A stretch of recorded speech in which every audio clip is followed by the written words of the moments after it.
జై శ్రీరామ్. 2025 ఢిల్లీ ఎలక్షన్స్లో బీజేపీ గెలుస్తుందని చెప్పడం జరిగింది. అది ఫిబ్రవరి 8వ తారీఖున అది ప్రూవన్ అయింది. ఆ వీడియో లింక్ అనేది డిస్క్రిప్షన్లో ఇవ్వడం జరుగుతోంది. అది నిజమా కాదా అనుకుంటే కనుక మీరు ఆ వీడియో లింక్ ఓపెన్ చేసి చూడండి. 2022 నుంచి 2025 ఫిబ్రవరి వరకు మొత్తం 16 ప్రొడిక్షన్స్ అనేవి ప్రూవన్ అయ్యాయి. దానికి సంబంధించిన వీడియో లింక్స్ అనేవి కింద డిస్క్రిప్షన్లో ఇవ్వడం జరుగుతోంది. తులారాశికి అధిపతి శుక్రుడు. తులారాశిలో స్వాతి 4 పాదాలు, విశాఖ 1, 2, 3 పాదాలు, చిత్తా 3, 4 పాదాలు ఉంటాయి. ఈ నక్షత్రం వాళ్ళందరికీ నేను చెప్పే వార ఫలితాలు వర్తిస్తాయి. ఈ వారంలో లగ్నాధిపతి అయిన శుక్రుడు రాహుతోనూ, శనితోనూ, బుధుడితోనూ, సూర్యుడితోనూ కలిసి ఉండటం మూలంగా హెల్త్ పరంగా ఇబ్బందికరంగా ఉండబోతోంది. సూర్యాష్టకాన్ని అలాగే విష్ణు సహస్రనామం పారాయణం చేస్తే కనుక చాలా చాలా మంచి ఫలితాలంటూ ఉంటాయి.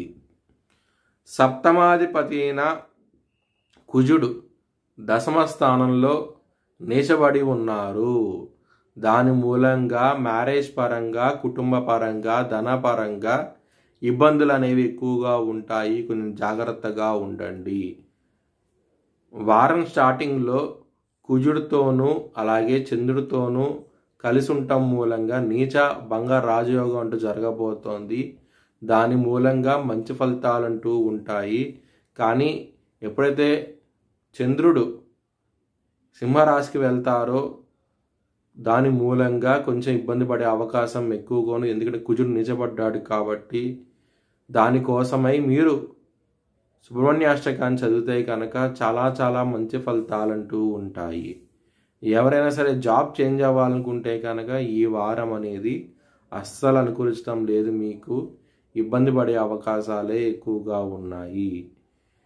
విదేశాలు వెళ్ళాలనుకున్న వారికి ఈ వారం అనేది అంత అనుకూలించడం లేదు. మీకు ఇబ్బంది పడే అవకాశం ఎక్కువగా ఉన్నది.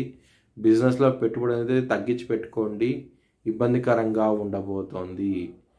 బిజినెస్లో రాబడి అనేది చాలా తక్కువగా ఉండబోతోంది. కొంచెం జాగ్రత్తగా ఉండండి. బిజినెస్లో శత్రువులు అనేవాళ్ళు అధికంగా ఉంటారు. దానికోసమై కాలభైరవ అష్టకాన్ని చదువుకోండి. చాలా చాలా మంచి ఫలితాలంటూ ఉంటాయి. ఎవరికైనా సరే అప్పు ఇస్తే కనుక అది వచ్చే అవకాశాలు చాలా తక్కువగా ఉన్నాయి.